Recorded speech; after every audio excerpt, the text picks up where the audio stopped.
प्रेम किसी को जबरदस्ती पाने का नाम नहीं है, बल्कि दूसरे के प्यार में अपने प्रेम को ढूंढ लेना सच्चा प्यार है। रीवा आंटी की यह समझाइश सुबाहु के लिए ऐसी आदर्श बनी कि उसने प्रेम की परिभाषा को मूर्त रूप दे दिया। एक बार देखने पर रीवा को अपनी आंखों पर विश्वास नहीं हुआ। उसने दोबारा दर्पण में देखा और पूरा ध्यान अपनी आंख के उस कोने पर केंद्रित किया जहां पर उसे संदेह था, क्या त्वचा की यह सिकुड़न उसकी बढ़ती आयु को दिखा रही है? कहीं ये झुर्री तो नहीं है? हाँ, ये झुर्री ही तो है। खुश रहा करो, तनाव लेने से ऐसी झुर्रियां आती हैं चेहरे पर। ये सुना था रीवा ने, लेकिन तनाव तो वह लेती नहीं। बहुत से तनाव लिए नहीं जाते, पर वे हमारे अंतर्मन में इस तरह बैठे होते हैं कि चेहरे पर अनजाने में ही अपनी छाप छोड़ जाते हैं, कहा था एक बार रीवा की सहेली सिमरन ने।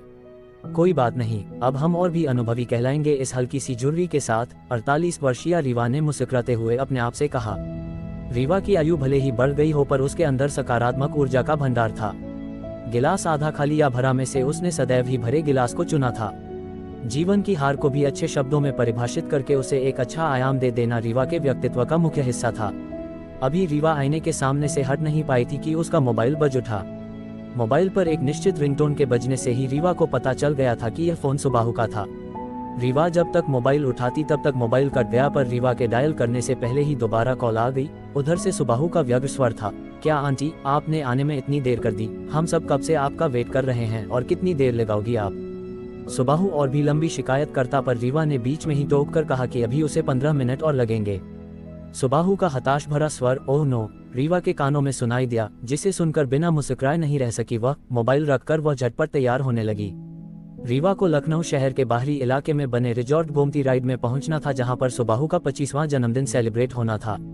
सुबाहु अपनी मम्मी रेवती और पापा अभिराज के साथ पहुंच चुका था।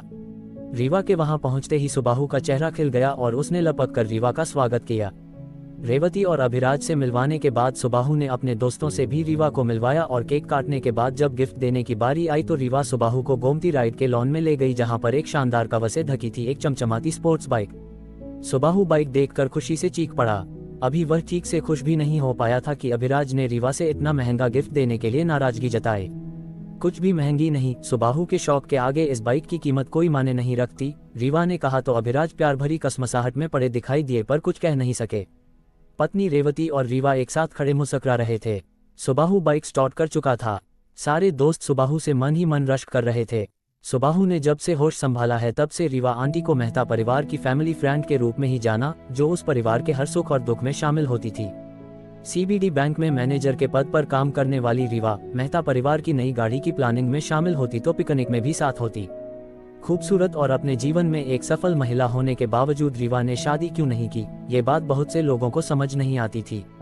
सुबाहु भी उनमें से एक था, और उसने कई बार अपनी जिज्ञासा शांत करने की कोशिश भी की, पर हर बार रीवा ने उसके प्रश्न को टाल दिया।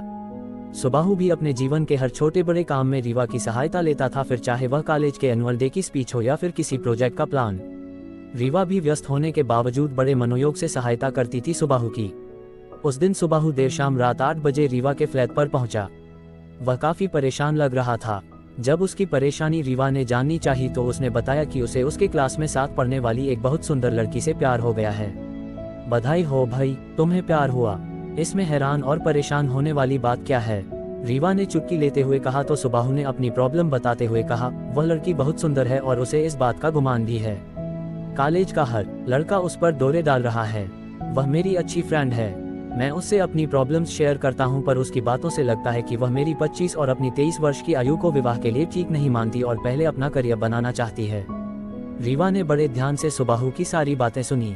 उसने सुबाहु से कुछ एक सवाल किए, मसलन वह उस लड़की को कब से जानता है, वह उसे क्यों पसंद है इत्यादि। जो उत्तर सुबाहु ने उसे दिए उसके आधार पर रीवा ने जो फैसला सुनाया वह सुबाहु को बड़ा नागवार गुजरा था। रीवा ने कहा कि कुछ दिनों की जान पहचान और शारीरिक सुंदरता को देखकर होने वाला प्यार अक्सर ही आभासी प्यार होता है। उसमें व्यग्रता तो होती है पर स्थायित्व नहीं होता। जोश और जुनून तो होता है पर गहराई नहीं होती। रीवा की बातें सुबाहु को समझ नहीं आ रही थीं। उसने मुंह बनाकर कहा कि प्रेम तो प्रेम होता है, असली और नकली क्या?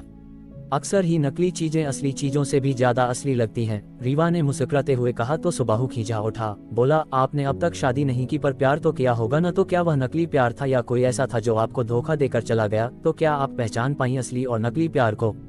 सुबाहु के इन तीखे सवालों पर रीवा का जी चाहा कि वह इन सब बातों का उत्तर दे दे, पर नाजुक विषय और सुबाहु के इमोशन देखकर फिलहाल चुप रह जाना पड़ा था उसको। सुबाहु अभी भी प्यार के जनून में तो था, पर उसे भी लगा कि वह थोड़ा अधिक बोल गया है। कुछ देर की खामोशी के बाद रीवा सहज होते हुए बोली कि अभी वह घर चला जाए, सुबह इस मैटर पर बात होगी। सुबाहु वापस लौट आया था, पर उसने रीवा के दबे जख्मों को कुरेद दिया था, जिससे अब दर्द की टीस उठनी शुरू हो गई थी और वह टीस चीख चीख कर अपना दर्द किसी दूसरे को बताना चाहती थी। रीवा ने किसी तरह रात काटी और सुबह होते ही सुबाहु से मिलने के लिए उसके घर जा पहुंची। रेवती और अभिराज उसे देखकर थोड़ा चौंके। रीवा सीधा सुबाहु के कमरे में गई और उसे एक पेन ड्राइव देते हुए कहा, असल में इस पेन ड्राइव के अंदर मेरी डायरी के कुछ ऐसे राज हैं जिन्हें मैं अपनी डायरी में लिखती थी। सोचती थी समय मिलने पर इन्हें किताब का रूप दूंगी, पर दे नहीं सकी। इस पेन ड्राइव में स्टोर डायरी के पन्ने तुम्हें प्रेम की सही परिभाषा समझने में मदद करेंगे। रीवा का ये रूप देखकर अभिराज और रेवती दोनों की आंखों में कई सवाल उभर आए थे और सारे सवाल मिलकर यही कह रहे थे कि नहीं रीवा, ये सब उसे बताना ठीक नहीं। पर रीवा भला कहाँ सुनने वाली थी, वह हवा के झोंके की तरह बाहर निकल गई। अभिराज शांत खड़े थे, उन्होंने इशारे से रेवती को भी शांत रहकर अपना काम करने को कहा। सुबाहु उस पेनड्राइव में स्टोर बातों को पढ़ने के लिए बहुत व्यग्र हो रहा था। उसने अपने लैपटॉप में पेनड्राइव लगा दी और बिस्तर पर लेटकर लैपटॉप बगल में रख लिया और जो कुछ लैपटॉप की स्क्रीन पर आया उसे बड़े ध्यान से वह पढ़ने लगा। जैसे जैसे वह पंक्ति दर पंक्ति पढ़ता गया वैसे वैसे ही उसके चेहरे पर कई रंग बदलते गए और वह उत्सुकता की चरम सीमा पर पहुंचने लगा। सुबाहु से लेटा न जा सका, उसकी रीढ़ की हड्डी में चेतना और व्यग्रता का संचार तेजी से हो रहा था। वह उठकर बैठ गया। पर इतना सब कैसे हो सकता है, और मुझे इस बात का बिल्कुल भी अंदाजा नहीं लग सका। अगली सुबह नाश्ते की टेबल पर माँ से यही सवाल था सुबाहु का। माँ, रीवा आंटी की पेनड्राइव से मुझे पता चल चुका है कि आप तीनों ने मुझसे बहुत कुछ छिपाया। आप तीनों में एक अद्भुत रिश्ता है। रीवा आंटी और पापा एक दूसरे से कॉलेज के समय से प्यार करते थे और शादी भी करना चाहते थे, पर रीवा आंटी की दूसरी जाति यानी बढ़ई जाति के होने से पापा के घर वालों को ऐतराज था, जिसके कारण वे दोनों शादी नहीं कर पाए। पर पापा और रीवा आंटी की दोस्ती अब तक कायम है। सुबाहु किसी कथाकार की तरह सब कुछ वर्णित कर रहा था और रेवती शांति से उसे सुने जा रही थी। रीवा आंटी का हमारे घर में इतना इन्वॉल्वमेंट, आपने पापा की पत्नी होते हुए भी किसी दूसरी औरत को घर में और हमारे जीवन में दखल सहन कैसे कर लिया। सुबाहु चुप हो गया था, पर एक प्रश्न चिन्ह उसके चेहरे पर तैर रहा था। रेवती ने अब बोलना ठीक समझ और सुबाहु को बताया कि जब उसकी शादी अभिराज से हुई तो किसी भी अन्य लड़की की तरह उसके अरमान भी आसमान छू रहे थे, पर ये अरमान तब धड़ाम हो गए जब एक रात को अभिराज ने खुद ही अपने और रीवा के रिश्ते के बारे में उसे बता दिया। वह सदमे में आ गई थी कि उसका पति पहले से किसी लड़की के प्रेम में रंगा हुआ है। ऐसे में उसका प्रेम फीका ही रह जाएगा और वह अपने हिस्से के प्रेम और अधिकार की मांग करते हुए अभिराज से विवाद कर बैठी। अभिराज से उसने कई हफ्तों तक बात ही नहीं की।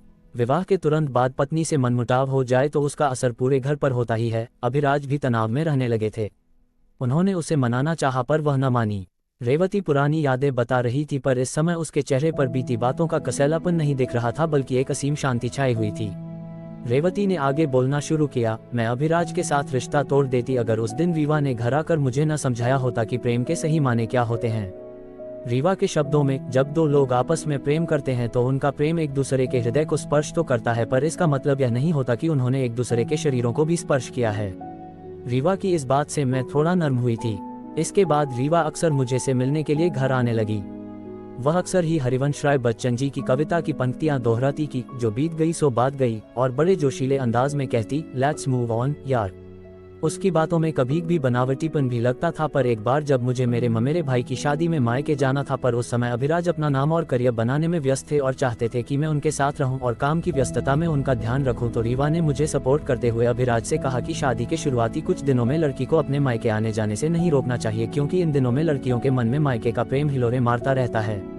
रीवा की इस बात से मेरे मन में उसके लिए थोड़ी जगह बनी, तो बाकी जगह उसने गुजरते वक्त के साथ बना ली। जैसे मेरी तबीयत खराब होने पर मेरे सिरहाने बैठी रहती और एक नस की तरह मेरा ध्यान रखती। जब तुम गर्भ में आए तब भी वह परछाई की तरह मेरे साथ और पास रही। कभी भी अभिराज से मेरी वकालत करते करते वह लड़ जाती और वुमेनहुड को सपोर्ट करती। उसका मेरी तरफ ये झुकाव भी मुझे असहज बना रहा था। मुझे लगा कि उसका मेरे घर यूं आना जाना और मुझे एक दोस्त की तरह ट्रीट करना कहीं उसका कोई निजी स्वार्थ या प्रयोजन तो नहीं। रेवती की बातों को बड़े ध्यान से सुन और समझ रहा था सुबाहु। एक दिन मैं बोली, क्यों करती हो ऐसा, क्या महान बनना चाहती हो अभिराज की नजरों में। मैं लगभग चीख कर बोली थी रीवा से, लेकिन इस बात का उसने बड़ी शांति से उत्तर दिया, मुझे गलत मत समझ रेवती, तुम अगर कहो तो अभिराज की तरफ देखूंगी भी नहीं और मैं यहाँ आना बंद कर दूंगी, पर फिर भी बताना चाहूंगी कि मैं यहाँ क्यों आती हूँ। और फिर उसने मुझे अपनी लिखी पंक्तियां सुनाई जो उसने कभी अभिराज के लिए लिखी थी। हाँ, ये सच है कि मैं तुमसे प्रेम करती हूँ, पर प्रेम की परिणति विवाह हो। यह आवश्यक तो नहीं, जरूरी तो प्रेम है जो बेशर्त है, निस्वार्थ और निश्चल। तुम्हें बताऊं, तुम्हारे सिवा अब मुझको कोई और नहीं भाएगा, मेरे जीवन में अब कोई और ना आएगा। रीवा की इन पंक्तियों ने मेरा मन साफ कर दिया था। मेरी रीवा के प्रति सारी ईर्ष्या तिरोहित होती जा रही थी। भले ही अभिराज से मेरा विवाह हुआ है, पर उससे सच्चा प्रेम तो रीवा ने ही किया है। मैं रीवा के सामने अपने आप को काफी छोटा महसूस कर रही थी और इसी कारण मैं उसे एक सौतन नहीं बल्कि एक अच्छी दोस्त के रूप में स्वीकार कर पाए, और आज रीवा हम सबकी अच्छी फैमिली फ्रेंड है। रेवती खामोश हो गई। अभिराज चाय के घूंट लेने लगे थे। सुबाहु के मन के अंदर रीवा की एक नई इमेज बन गई थी जो पहले से बहुत अलग थी। वह काफी कुछ संप्रश्नवाचक चिन्हा गया था और उसके कई सवालों के उत्तर भी मिल गए थे। कुछ दिनों तक उसने रीवा आंटी से कोई संपर्क नहीं किया। एक दिन उसने रीवा आंटी को फोन किया और अपनी बाइक लेकर रीवा को पिक करने उसके बैंक पहुंच गया और उसे लेकर सीधा अपने घर पर आ गया, जहां पर रेवती और अभिराज पहले से ही रीवा और सुबाहु का वेट कर रहे थे। रीवा की आंखों में कई प्रश्न तैर रहे थे। जल्द ही उसे इन सब के उत्तर मिल गए। सुबाहु ने रीवा को सुनहरी जिल्द में लिपटी हुई एक पुस्तक भेंट की। रीवा ने किताब को देखा। किताब का शीर्षक था परिभाषा प्रेम की। रीवा समझ गई थी कि पेनड्राइव के डिजिटल और व्यक्तिगत पन्नों को किताब के रूप में लाने का साहस रीवा तो नहीं कर पाई थी, पर वह काम सुबाहु ने कर दिखाया। आंटी, आपसे ही मैंने जाना है कि प्रेम किसी को जबरदस्ती पाने का नाम नहीं है, बल्कि दूसरे के प्यार में अपने प्रेम को ढूंढ लेना ही सच्चा प्यार है। आपसे पापा का मिलन नहीं हो सका, पर आपने उनके परिवार से दोस्ताना निभाकर इस रिश्ते को नई पहचान दी है। और मेरी दोस्त बनकर भी आपने मुझे कई गलत रास्तों में पड़ने से बचाया। सुबाहु इमोशनल होता इससे पहले ही रीवा बोल पड़ी, मैं यह अनोखा रिश्ता निभा सकी, इसका असली श्रेय जाता है रेवती को, क्योंकि कोई भी पत्नी अपने पति के शादी से पहले के रिश्ते से द्वेष ही रखती है, पर रेवती ने न केवल मुझे अपने दिल में जगह दी बल्कि अपने परिवार के मेंबर की तरह रखा। हमारे इस आपसी प्रेम का शीश महल इसीलिए खड़ा हो सका क्योंकि इसके सभी स्तंभों ने अपनी जिम्मेदारी बखूबी निभाई है। अभिराज बड़ी देर से खामोश खड़े थे। बोल पड़े, अरे भाई, इस पूरी पिक्चर में इस असली हीरो को भी तो याद कर लो तुम लोग। अभिराज के इस नाटकीयता भरे कथन पर सब लोग हंस पड़े थे। रीवा ने सबको एक साथ इकट्ठा कर लिया। वह सबकी सेल्फी लेना चाहती थी। सभी ने मोबाइल की तरफ मुस्कुराता चेहरा कर दिया। रीवा ने देखा कि उसकी आंख के कोने पर आई हुई झुर्री अब धुंधला चुकी थी।